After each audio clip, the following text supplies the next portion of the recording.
Bonjour à tous, c'est Pierre-Alexandre pour Technoid. Aujourd'hui, on va faire l'unboxing du Asus Zenfone Zoom S.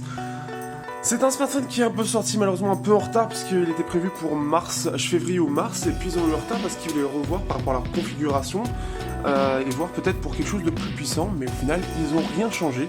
Donc ce qui fait que, bon, c'est un peu dommage, mais on va voir un petit peu ce qu'il vaut, à savoir qu'il vaut 500 € et que pas mal de youtubeurs l'ont eu en avance. Je suis un peu dégoûté, j'aurais bien aimé l'avoir pour le coup.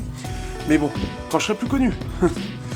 Ce qui fait que je l'ai déjà pris en main, donc je sais à quoi ressemble l'appareil, je sais pas ce qu'il y a dans la boîte par contre. Alors déjà, on va regarder un petit peu ce qu'il y a. Donc là, ici, on n'a rien. Là, on a Asus qui est imprimé comme ceci. Là, on a une pastille noire, donc là, pour dire la couleur, puisqu'elle est noire. Ici, on a une coque, parce qu'en fait, il y a une coque donc, qui est prévue, on va le voir après. Et on va voir ensuite. Ici, on a encore Asus. Ici, on a tout ce qui est code. Ils mettent rapidement 4G 128 Go, LTE Dual SIM, 5.5 pouces Full HD display, un bumper et headset. Donc voilà.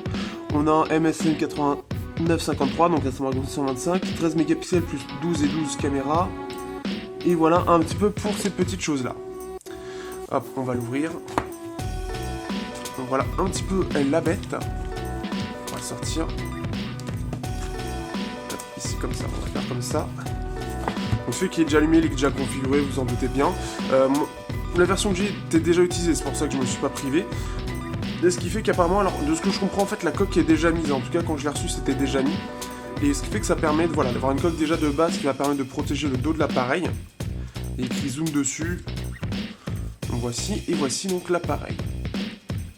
Donc un appareil qui est plutôt sympa, au design un peu particulier, on y reviendra un peu après. Alors, de ce que je vois, il y en a en haut. Alors, qu'est-ce que c'est? Donc, alors ça, c'est tout ce qui est numéro de série, je pense que c'est pour la garantie. Voilà, donc formulaire de garantie, d'accord. Et on a donc... D'accord, c'est tout. On a le petit... On a ici le petit clapet ici, excusez-moi. Hop, d'accord. Alors après, qu'est-ce qu'on a là? Tac. Donc, bien sûr, là, c'est le câble USB type C. Alors, donc on est voilà, quelque chose de très classique. On a des écouteurs. Alors, est-ce que c'est les mêmes qui sont... Oui, c'est les mêmes qui sont fournis avec... Alors, j'aimerais bien les montrer. Avec le Zenfone 3, c'est-à-dire qu'ils ressemblent un peu à des pistons. Donc après, les deuxième pistons. Et ici, on a le chargeur. Alors, normalement, est-ce qu'il est quick charge 2 ampères. Non, il n'est pas quick charge. Pourtant, il est compatible quick charge. Parce que j'ai pu le charger en quick charge, mais là, il est pas mentionné. Donc, c'est l'air d'être un chargeur classique, mais qui n'est pas quick charge. Parce que normalement, c'est indiqué au moins. C'est pas indiqué, c'est indiqué au niveau du voltage qui est mis. Et là, on est sur du 2 ampères, donc c'est pas un quick charge. Pourtant, il est compatible. Je sais pas si c'est mis quelque part. Est-ce qu'on a quelque chose là-dedans?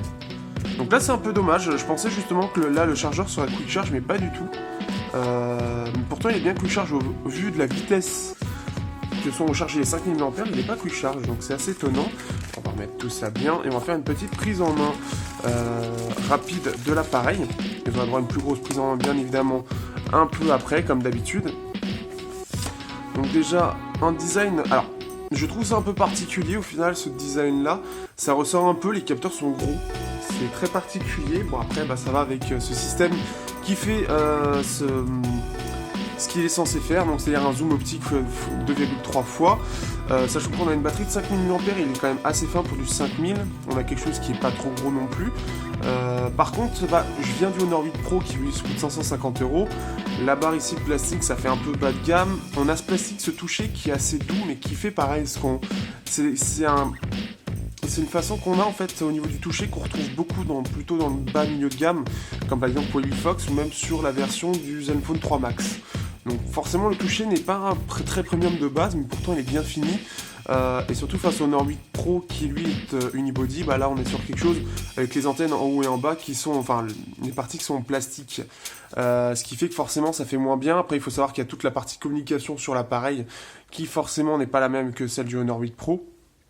Et donc ça coûte plus cher forcément sur l'achat de l'appareil. Donc voilà un petit peu. Donc pour rappel un peu des caractéristiques, on a un Snapdragon 125, 128 Go de stockage, le lecteur d'empreintes, le double capteur, donc IMX386 et un autre qui permet le zoom optique 2,3 fois, avec bien sûr la partie laser. On a ce système aussi infrarouge en fait pour arriver à mieux capter les couleurs, et tout le système en fait pour gérer en fait les couleurs, le focus, etc. Donc voilà un petit peu pour déjà ça. Ici on a le Dual SIM ou SIM plus carte SD. Ici on a les touches qui sont toujours pas rétroéclairées. Je ne sais pas ce qu'a Asus avec les touches non rétroéclairées, mais c'est une histoire d'amour, hein. C'est toujours comme ça, et je trouve que c'est toujours pas une bonne idée de pas le mettre et de le garder uniquement pour le Zenfone 3 Deluxe. Voilà un petit peu. Donc là on a un écran aussi qui est AMOLED, donc ça c'est plutôt bien. Comme vous pouvez voir, j'utilise déjà. Voilà, AMOLED, écran 5 mAh, 128 Go, 125, ce super capteur. Apparemment il est très bien réputé le capteur, hein, d'après des tests. C'est iPhone 7 mieux que l'iPhone 7 Plus. On verra en test, mais des premiers tests que j'ai pu faire, il était très convaincant. Donc ça après je vous laisserai le voir en fait, surtout la prise en main où je vous donnerai déjà quelques clichés. On a bien sûr, voilà, on a un petit peu tout ça, donc un smartphone qui, du premier abord, fait pas forcément très haut de gamme, surtout quand, voilà, comme je dis, quand on vient d'un très haut de gamme, ça fait pas forcément la même gamme. Les 500 €, il faut voir vraiment si ça les vaut, et voir un petit peu ce qui vaut. Alors aussi, je vais avoir l'avantage, sachant que la plupart des testeurs ont sorti le test en 6.0 avec une version de Zen 8 qui était assez lourde et pas terrible parce que faisait vraiment lourde visuellement alors qu'elle n'est pas tant que ça. Là, je vais avoir la chance de pouvoir le tester en 7.1.1, donc voir si différentes choses se sont améliorées et voir un peu si justement il est un peu plus performant ou non. Donc voilà un petit peu pour cette partie-là. On se revoit sur la prise en main qui devrait arriver très rapidement et le test qui devrait aussi arriver très rapidement.